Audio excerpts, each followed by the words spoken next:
So இங்கே வருகை தந்திருக்கும் எல்லா பத்திரிகை நண்பருக்கும் என்னுடைய வணக்கம். ஸ்ப்ரீ திட்டம், அதாவது scheme for promotion of registration of all employers and employees. இந்த திட்டம் வந்து ஜூலை 1 ஒரிஜினலாக டிசம்பர் 31, 2025 வரலும் இருந்தது. சில காரணங்களால் அது வந்து ஜனவரி 31, 2026 வரலும் எக்ஸ்டெண்ட் பண்ணியிருக்காங்க. இந்த அரிய வாய்ப்பை இதுவரையும் ரிஜிஸ்டர் பண்ணாத இருக்கும் எம்ப்ளாயர்ஸ் எல்லோரும் யூஸ் பண்ணிக்க சொல்லி என்னுடைய வேண்டுகோள் விடுறேன். அதே போல் உங்களை எல்லாருக்கும் நான் தெரிய வைக்கிறது என்னென்னா, டிசம்பர் 31 வெள்ளம் முடிஞ்ச பீரியடில் நாங்கள் வந்துட்டு அரவுண்டு 900 எம்ப்ளாயர்ஸ் புதுசாக ரிஜிஸ்டர் பண்ணோம் அந்த ஃபஸ்ட்டு 6 months பீரியடில். அதே போல் நிறைய வந்து முனிசிபல் கார்ப்பரேஷன்ஸ், ஃபார் எக்ஸாம்பிள் வந்து தூத்துக்குடி மற்றும் நாகர்கோயில் அண்ட் திருநெல்வேலியிலையும் நிறைய முனிசிபல் சானிட்டரி ஒர்க்கர்ஸ் நிறைய பேர் வந்து நம்ம இஎஸ்ஐ கவரேஜ்குள்ளே கொண்டு வந்திருக்கோம். பட் நிறைய முனிசிபல் பாடிஸ் இருக்குது, not corporations, municipalities. For example Tiruchendur, இந்த மாதிரி சில முனிசிபாலிட்டிஸ் எல்லாமே வந்து செங்கோட்டை, இவங்கெல்லாம் வந்து அவங்களுடைய சானிட்டரி ஒர்க்கர்ஸை வந்து இன்னும் கவர் பண்ணாமல் இருக்காங்க. அவங்களுக்கு எல்லாருமே நாங்கள் லெட்டர்ஸ் அனுப்பிச்சிருக்கோம்.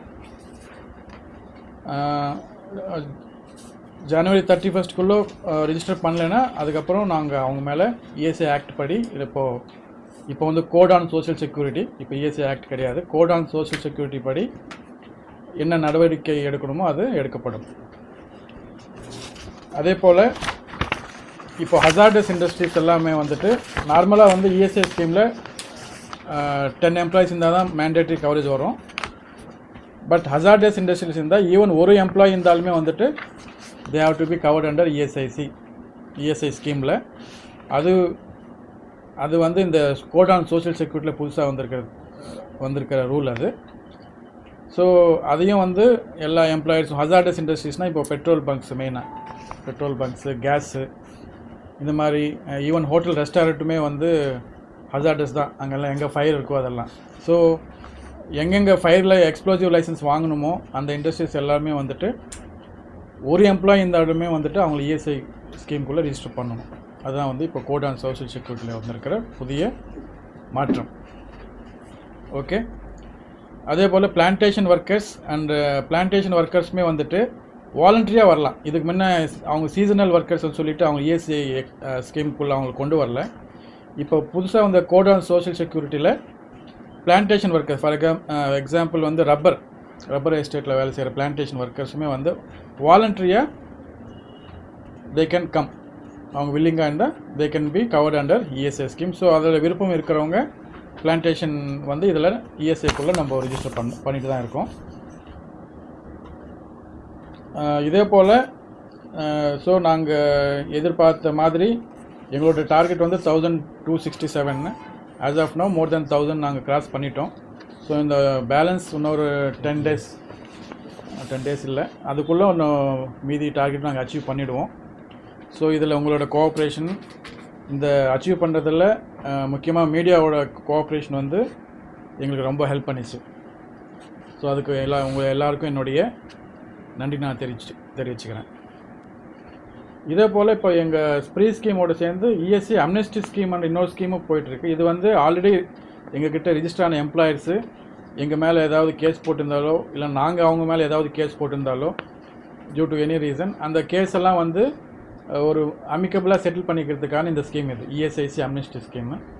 இந்த ஸ்கீமில் நிறைய பேர் வந்து நிறைய எம்ப்ளாயீஸு எங்களை அப்ரோச் பண்ணி அமிக்கபிளாக செட்டில் பண்ணுறதுக்காக ரிக்வெஸ்ட் வச்சுருக்காங்க. அம்னெஸ்டி ஸ்கீம் பேர் வந்து அம்னெஸ்டி, இஎஸ்ஐசி அம்னெஸ்டி ஸ்கீம். சரிங்க. இதில் வந்து ஏதாவது எம்ப்ளாயி எங்கள் மேலே கேஸ் போட்டிருந்தாலோ இல்லை நாங்கள் அவங்க மேலே கேஸ் போட்டிருந்தாலோ அவங்க இந்த ஸ்கீமில் வந்து இந்த பெனிஃபிட்டை அவங்க அவைல் பண்ணிக்கலாம். இது ஏதாவது செட்டில் பண்ணிக்கிங்களா சார் இது வரைக்கும்? அப்படி ஏதாவது சிலது செட்டில் பண்ணியிருக்கோம். எவ்வளோ சார் அவங்களுக்கு இது எவ்வளோ கொடுத்துருப்பீங்க பெனிஃபிட்ஸில்? அதில் வந்து அந்த ஸ்கீமில் வந்துட்டு நிறைய கண்டிஷன்ஸ் இருக்குது. அந்த கண்டிஷன்லாம் மீட் பண்ணாங்களன்னா 30% ஆஃப் த டிஸ்பியூட்டட் அமௌண்ட்டில் பே பண்ணிவிட்டு அவங்க வந்துட்டு கேஸ் செட்டில் பண்ணிக்கலாம். சில கண்டிஷன்லாம் மீட் பண்ணணும். அவங்க இருக்கிற மற்ற டியூஸ்லாம் கிளியர் பண்ணிடணும். அப் டு டேட் கம்ப்ளைண்ட்ஸ் இருக்கணும் அந்த மாதிரி எம்ப்ளாயர்ஸ்க்கு. 1267 நீங்கள் கவர் பண்ண வேண்டியதுன்னு சொன்னீங்க. மோர் தென் 1000 கவர்டு அப்படின்னு சொன்னீங்க. அதாவது சார் இப்போ வந்து 900 அந்த புதுசாக கவர் பண்ணிக்கிங்க. ஏற்கனவே எக்ஸிஸ்டிங் எவ்வளோ சார் இருக்காங்க நமக்கு? எக்ஸிஸ்டிங் எம்ப்ளாயர்ஸ் வந்து 14,500. 14,500ல இந்த 900 வந்து இன்க்ளூட் ஆகலாம் சார். ஆமாம்.